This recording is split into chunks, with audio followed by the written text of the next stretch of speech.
Как избавиться от кашля с помощью домашнего средства? Некоторые люди очень негативно относятся к народной медицине, считая, что это плацебо, лишняя трата времени и вообще бесполезное занятие. Но подумайте, у наших прабабушек не было возможности лечиться определенными препаратами по той простой причине, что их еще даже не изобрели. Конечно, скажете вы, раньше умирали от тех заболеваний, которые сейчас можно вылечить с помощью одной таблетки. Это верно. Но зачем, к примеру, наносить своему организму огромный урон, употребляя уйму сиропов и таблеток от кашля, когда можно воспользоваться силой природы и вылечиться без аптечных средств? Я хочу рассказать вам об очень действенном средстве, которым и лечились наши предки. Этот сироп эффективно избавляет даже от застарелого кашля и быстро ставит больного на ноги. Давайте узнаем, как приготовить это лекарство. Рецепт.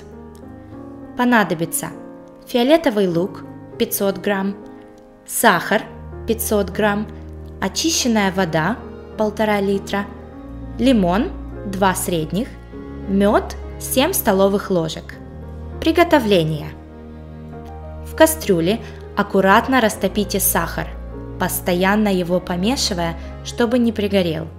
Можете сразу же добавить сок из половинки лимона. Мелко порежьте лук и положите его в сахарный сироп. Некоторое время потомите, после чего влейте воду.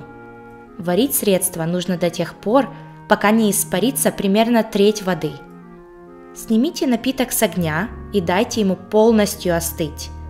Добавьте оставшийся сок лимона, мед, перемешайте и настаивайте средство до следующего утра. Процедите средство в стеклянную емкость. Как применять средство от кашля? Ежедневно вам нужно употреблять по 1 столовой ложке этого средства перед каждым приемом пищи. Лечитесь до полного избавления от кашля, а пройдет он очень быстро. Огромный плюс этого средства в том, что оно полностью состоит из натуральных ингредиентов. Никакой химии, а значит никакого вреда организму. Попробуйте, средство очень мощное.